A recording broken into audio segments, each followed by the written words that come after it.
कियारा बाहर खड़े हुए इंसान से एक किताब के बारे में सवाल करती है जिसके बारे में उसे पता होना चाहिए था, लेकिन जब बाहर खड़ा हुआ इंसान कोई जवाब नहीं देता तो ये समझ जाते हैं कि ये वॉचर ही है। ये लोग जब दरवाजा नहीं खोलते तो वॉचर उनके बाहर लगाए हुए कैमरा को तोड़ देता है और यहाँ हमें एक बात पता चलती है कि वॉचर्स इंसान के रूप में भी खुद को बदल सकते हैं। वॉचर्स उनकी इस हरकत पर बहुत ज्यादा गुस्सा हो गए थे। वे बहुत तेजी से शीशे को मारने लगे जिससे शीशे में एक बड़ा क्रैक भी आ जाता है, लेकिन यहाँ मेडलिन समझदारी दिखाते हुए सबको लाइन से शीशे की तरफ खड़ा कर देती है जिससे वॉचर्स का गुस्सा थोड़ा बहुत ठंडा हो जाता है और वे वहाँ से चले जाते हैं। अब यहाँ मीना मेडलिन को बताती है कि हमने गड्ढे में से ये सारा सामान चुराया था। ये सुनकर मेडलिन बहुत ज्यादा गुस्सा हो जाती है कि तुम लोगों ने दूसरा रूल भी तोड़ दिया। अगली सुबह मेडलिन उस गड्ढे से लाया हुआ सारा सामान उठाकर वापस उसी गड्ढे में फेंक देती है जिससे उन वॉचर्स का गुस्सा थोड़ा शांत हो जाता है। मगर अब इन लोगों को जंगल में बहुत ही ज्यादा अजीब चीजें दिखाई देना चालू हो गई थी और उसका सबसे ज्यादा असर डेनियल पर होता है। डेनियल अचानक बात बात पर बहुत ज्यादा गुस्सा करने लग जाता है। दूसरी तरफ कियारा, जिससे पहले उम्मीद थी कि उसका हस्बैंड जिंदा है और वो यहाँ आकर उसे यहाँ से बचा लेगा, लेकिन अब उसे पता चल चुका था कि उसका हस्बैंड अब वापस नहीं आएगा, जिसकी वजह से वह अंदर ही अंदर पूरी तरह से टूट चुकी थी और वो डिसाइड करती है कि वह वॉचर्स के इन गड्ढों में कूदकर अपनी जान दे देगी क्योंकि अब उसके पास जीने की कोई वजह नहीं रही। वह ऐसा करने ही वाली होती है कि मीना आकर उसे बचा लेती है। इसी बीच हम देखते हैं कि डेनियल मेडलिन की तरफ अजीब तरह से देख रहा होता है और वह गुस्से में आकर मेडलिन को पेड़ के साथ बांध लेता है। डेनियल ने कहा कि अब मैं इस बुढ़िया के कोई रूल्स नहीं मानूंगा, अब यहाँ सिर्फ मेरी बात मानी जाएगी। अब रात होने वाली थी, इसलिए डेनियल कमरे की तरफ भागा और कियारा भी उसके पीछे भागी, लेकिन मीना मेडलिन के पास आई और उसकी रस्सियां खोलने लगी। दूसरी तरफ डेनियल ने कियारा को लेकर कमरे का दरवाजा अंदर से बंद कर दिया और मीना और मेडलिन को बाहर वॉचर्स के लिए छोड़ दिया। मीना और मेडलिन डेनियल से दरवाजा खोलने के लिए गिड़गिड़ाते रहे। डेनियल से रिक्वेस्ट करते हैं कि प्लीज दरवाजा खोल दो, लेकिन डेनियल ने दरवाजा नहीं खोला। अब बाहर चारों तरफ अंधेरा छा गया और वॉचर्स के आने का टाइम हो गया, इसलिए अब मजबूरन उन्हें अपनी जान बचाने के लिए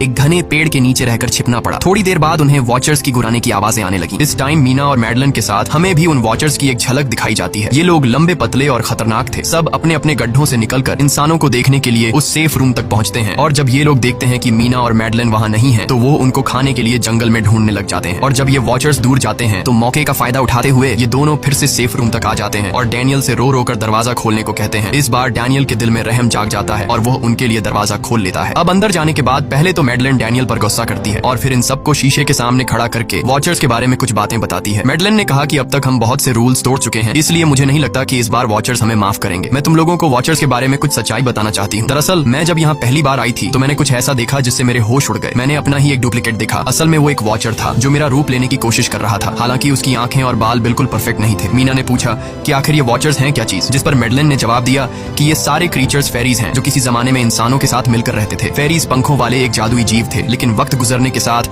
इंसानों को फेरीज की शक्तियों से डर लगने लगा, इसीलिए इंसानों ने फेरीज को खत्म करने का सोचा। इंसानों की तादाद ज्यादा थी, इसलिए फेरीज इंसानों का मुकाबला नहीं कर पाए। इंसानों ने इन फेरीज को जंगल में एक बहुत बड़े गड्ढे के अंदर कैद